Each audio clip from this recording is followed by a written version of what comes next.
Listen, when you see this formula, S equals pH plus 2B, it's important to know that P is the perimeter of the base, H is the height of the prism, and that B is the area of the base. Okay? So, both P and B come from whatever the shape of the base is. And H is kind of separate all by itself. All right? And it's just a matter of applying a formula.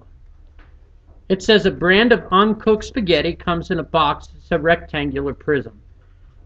If they're talking about a rectangular prism, I really recommend that you take the time to draw a what? Rectangular prism.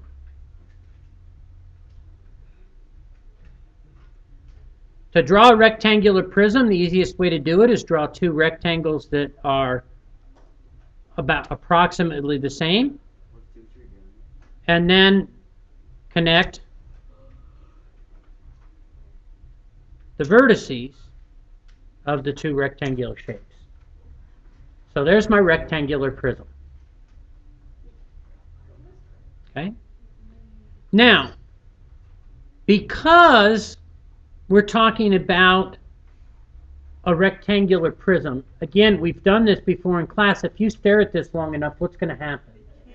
It kind of changes. Okay? It said it had a length of 9, a width of 2. So I'm going to start labeling things. Has a length of 9, a width of 2, and a height of 1.5 inches. Okay? That's how I'm going to label it. They said H was 1.5 inches, which means the base is this 9 by 2 shape. And I really encourage you to separate out whatever that base shape is. Okay? Now, if you take this time to separate out that base shape, remember P and B both come from this. What's the perimeter of this base? It's 22. It is 22.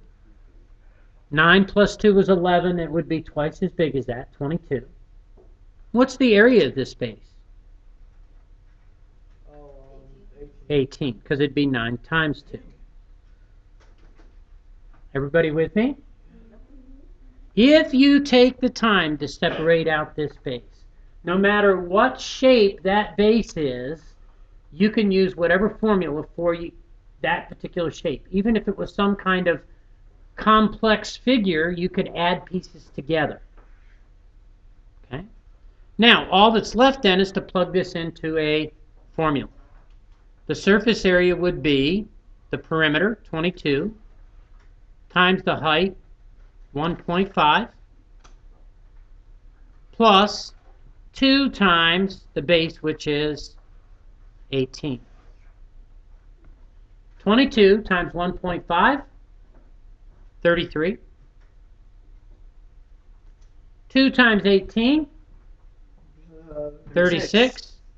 If I add these together, I get 69.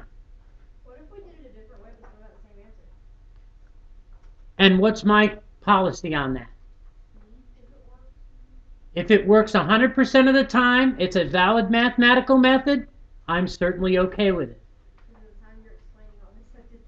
You did it the other way. You broke it into 3 individual pieces.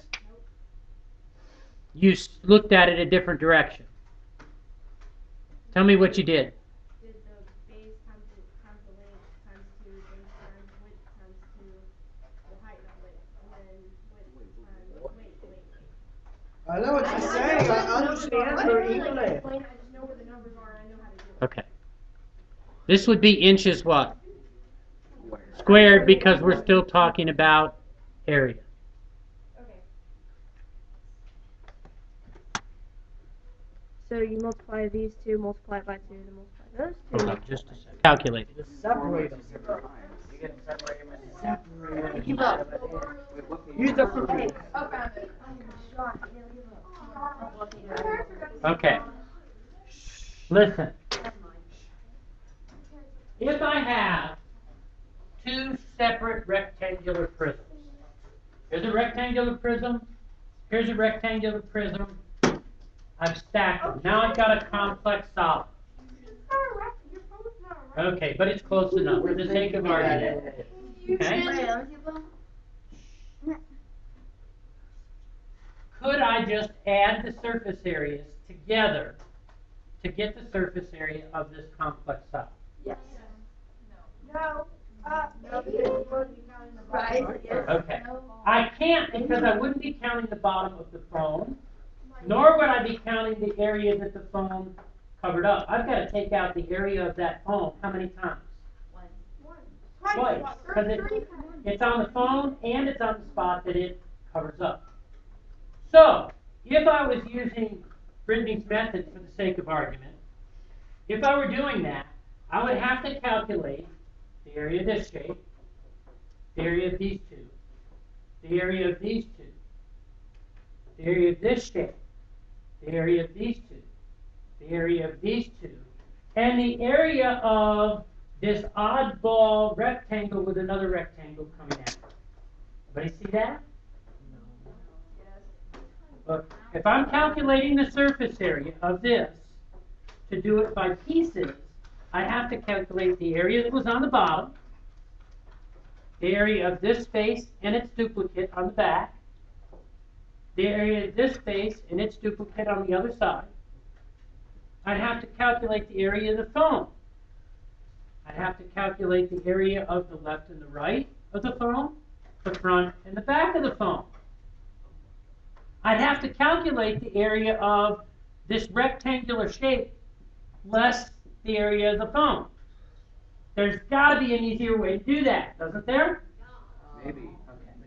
So, here is what I recommend. And I'm going to tell you that if you follow simple steps, that you're going to find that this method not only works in this class, but it'll work as you move up through classes. There are two unique shapes here. Both of them happen to be cubes. One of them's a 12 by 12 cube, one of them's an 8 by 8 cube. Everybody see the two shapes? Yes. Okay. I recommend that what you do is that you separate out the base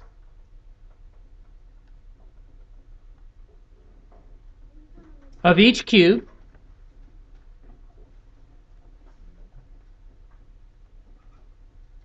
and that beside it you write the height. Now, if this is the 8 by 8 cube, the height was 8. If this was the 12 by 12 cube, the height was what? 12. Now, if this was rectangular, I'd separate out a rectangular shape. If it was triangular, I'd separate out a triangular shape. And I'd look at the height between those two faces.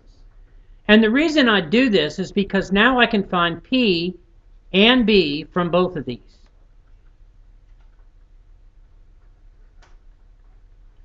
What is the perimeter of the 8 by 8? 32. What is the area of the 8 by 8? 64. Okay? What is the perimeter of the 12 by 12? 48. What's the area of the 12 by 12? Okay. Now, the surface area says that I could take pH, 32, times 8, plus 2 times B.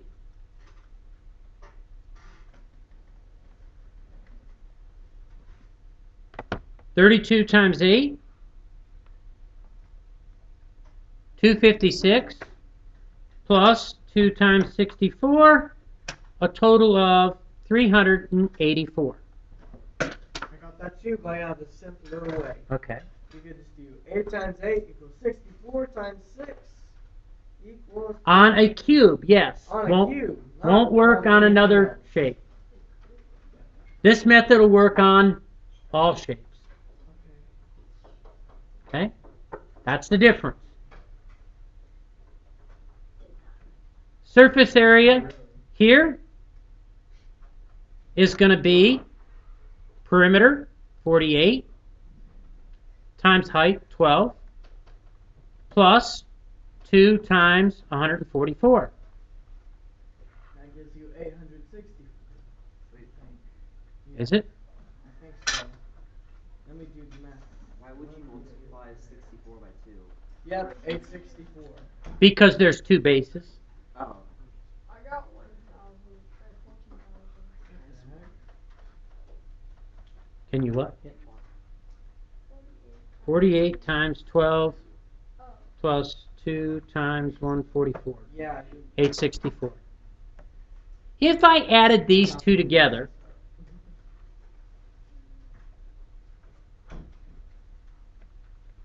That would give you 1, 2, 4, 8.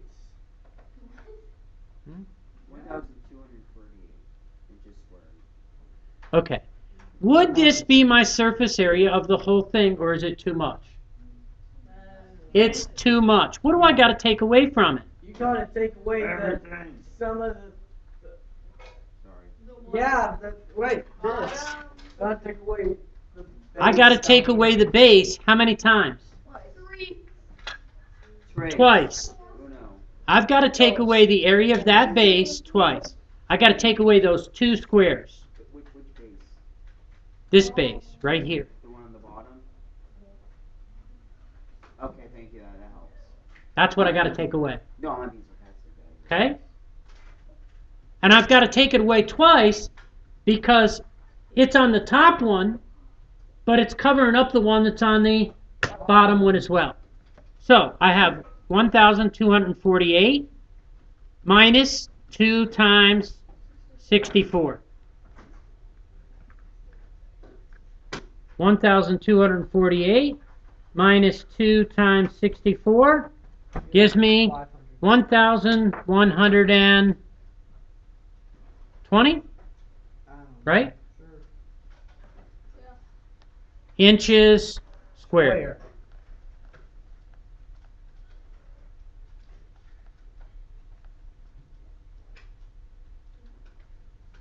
That wasn't hard. Are you okay? No. No. No, I got lost.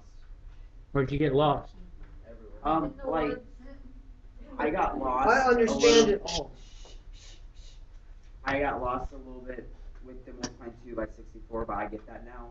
And I got lost right when you're subtracting 2 squares. That's where I got lost. Okay. Yeah, where does the second square come from? Okay. From a visual standpoint of view,